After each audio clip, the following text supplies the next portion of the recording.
ദേവ്യുവാചാം ഗർജ ഗർജഷണം മൂഢാം മധു യാവത് പിബാമ്യഹം മയാ ത്വയി ഹതേത്രൈവാം ഗർജിഷ്യന്ത്യാശു ദേവതാം. ദേവ്യുവാച, ദേവി പറഞ്ഞു, ഗർജ ഗർജക്ഷണം മൂഢ മധു യാവത് പിബാമ്യഹം മയാ ത്വയി ഹതേത്രൈവ ഗർജിഷ്യന്ത്യാശു ദേവത. മൂഢൻ ആയാലയോ മഹിഷ, അഹം ഞാൻ മധു യാവത് പിബാമി മധു കുടിക്കുന്നത് വരെ ക്ഷണം ഗർജ ഗർജ അല്പനേരം ഗർജിച്ചുകൊള്ളൂ. മയ എന്നാൽ ത്വയി ഹതേ നീ കൊല്ലപ്പെടുമ്പോൾ അത്രയേവ ഇവിടെ തന്നെ ദേവതാ ഗർജിഷ്യന്തി ദേവതകൾ ഗർജിക്കും. എടാ മൂഢ, ഞാൻ മധു കുടിച്ചു തീരുന്നത് വരെ അല്പനേരം നീ അലറിക്കൊള്ളുക. ഞാനിപ്പോൾ നിന്നെ കൊന്നു കഴിയുമ്പോൾ ദേവകൾ സന്തോഷം കൊണ്ട് ഗർജിക്കും.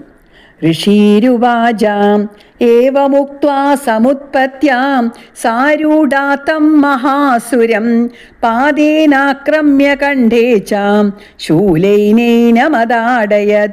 ഋഷീരുവാച, ഋഷി പറഞ്ഞു, ഏവം ഉക്ത്വാ സമുത്പത്യ സാരൂഢാതം മഹാസുരം പാദേനാക്രമ്യ കണ്ഠേച്ച ശൂലൈനേനം അദാടയത്. സാ ദേവി ഏവം ഇപ്രകാരം ഉക്ത്വ പറഞ്ഞിട്ട് സമുത്പത്യ ചാടി തം മഹാസുരം ആ മഹിഷാസുരനെ ആരോഹണം ചെയ്തവളായിട്ട് ഏനം ഇവനെ പാദേനാക്രമ്യ പാദം കൊണ്ട് ആക്രമിക്കുക, അതായത് ചവിട്ടിപ്പിടിച്ചുകൊണ്ട് കണ്ഠേ കണ്ടത്തിൽ ശൂലേന ശൂലം കൊണ്ട് അതാടയച്ച താടിക്കുക അല്ലെങ്കിൽ കുത്തുകയും ചെയ്തു.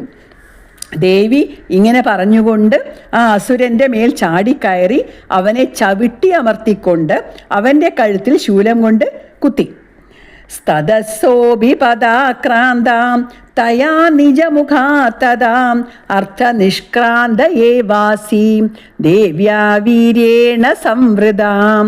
തദസ്സോഭി പദാക്രാന്ത തയാ നിജ മുഖാത്തത അർത്ഥനിഷ്ക്രാന്ത ഏവാസി ദേവ്യാ വീര്യേണ സംവൃത. തദ അനന്തരം സാവൻ തയ ആ ദേവിയാൽ പദാക്രാന്ത അഭിപാദം കൊണ്ട് ആക്രമിക്കപ്പെട്ടവനാണെങ്കിലും അല്ലെങ്കിൽ ചവിട്ടി അമർത്തിയിരുന്നിട്ടും കൂടി തദ വർദ്ധിച്ചവനായിട്ട് നിജമുഖാത് തൻ്റെ മുഖത്ത് നിന്ന് അർത്ഥനിഷ്ക്രാന്ത പകുതി പുറത്തു വന്നവനായി ഏവ ഇപ്രകാരം ദേവിയുടെ വീര്യേണ വീര്യം കൊണ്ട് സംവൃത ആസീത് സംവരണം ചെയ്യപ്പെട്ടവനായി തീർന്നു, അല്ലെങ്കിൽ മറയ്ക്കപ്പെട്ടവനായി ആസീത് ഭവിച്ചു.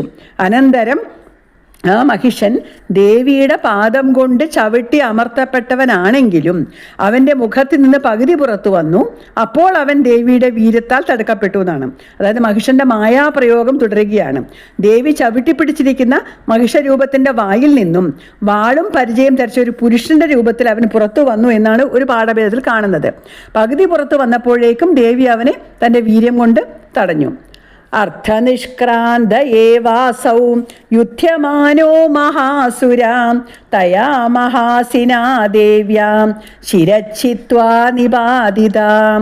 അർത്ഥനിഷ്ക്രാന്ത ഏവാസൗ യുധ്യമാനോ മഹാസുര തയാ മഹാസിനാ ദേവ്യ ശിരച്ഛിത്വ നിപാതിത. അസൗ മഹാസുര അസുരശ്രേഷ്ഠൻ അർത്ഥനിഷ്ക്രാന്ത ഏവ പകുതി പുറത്തു വന്നപ്പോൾ തന്നെ യുദ്ധമാന യുദ്ധം ചെയ്യുന്നവനായിട്ട് മഹാസിന വലിയ വാൾ കൊണ്ട് ശിരച്ഛിത്വ ശിരസ് ഛേദിച്ചിട്ട് തയാ ദേവ്യാ നിപാതിത ദേവിയാൽ വീഴ്ത്തപ്പെട്ടു.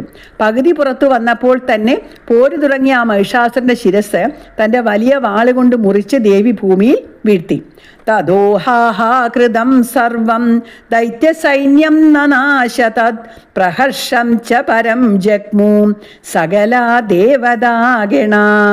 തദോഹാഹാകൃതം സർവം ദൈത്യസൈന്യം നനാശതത് പ്രഹർഷം ച പരം ജഗ്മു സകല ദേവതാഗണ. തഥാ പിന്നെ തത്സർവം ദൈത്യസൈന്യം ആ ദൈത്യസൈന്യം മുഴുവൻ ഹാഹാകൃതം ഹാഹാ എന്ന വിലാപ ശബ്ദം പുറപ്പെടുവിച്ചുകൊണ്ട് നനാശ നശിച്ചു. സകലാ ദേവതാഗണ എല്ലാ ദേവഗണങ്ങളും പരം ഹർഷം ജഗ്മുച്ച അതിയായ സന്തോഷത്തെ പ്രാപിക്കുകയും ചെയ്തു. അപ്പോൾ ആ ദൈത്യസൈന്യം ആകെ ഹാഹാ ശബ്ദത്തോടെ നശിച്ചു. എല്ലാ ദേവഗണങ്ങളും അതിയായ സന്തോഷത്തെ പ്രാപിക്കുകയും ചെയ്തു. തുഷ്ടുപുസ്താം സുരാദേവിം സഹ ദിവ്യേർമഹർഷിഭീം ജഗുർഗന്ധർവപദയോ നനുർദുശ്ചാപ്സരോ ഗണാം തുഷ്ടുപുസ്താം സുരാദേവിം സഹ ദിവ്യേർമഹർഷിഭി ജഗുർ ഗന്ധർവപദയോ നനൃദുശ്ച അപ്സരോഗണ താം ദേവിം ആ ദേവിയെ. സുര ദേവന്മാർ ദിവ്യേ മഹർഷിഭി സഹ ദിവ്യന്മാരായ മഹർഷിമാരോട് ചേർന്ന് തുഷ്ടുവു സ്തുതിച്ചു. ഗന്ധർവപദയ ഗന്ധർവപതികൾ ജഗു പാടി. അപ്സരോഗണ നനൃദുച്ച അപ്സരഗണങ്ങൾ നൃത്തം ചെയ്തു. ആ ദേവിയെ സുരന്മാരും ദിവ്യന്മാരായ മഹർഷിമാരും സ്തുതിച്ചു. ഗന്ധർവ മുഖ്യന്മാർ ഗാനം ചെയ്തു. അപ്സര സ്ത്രീകൾ നൃത്തം വെച്ചു. ഇതി ശ്രീമാർക്കണ്ഡേയ പുരാണേ സാവർണികേ മന്വന്തരേ ദേവീ മാഹാത്മ്യേ മഹിഷാസുരവധോ നാമ തൃതീയോധ്യായ.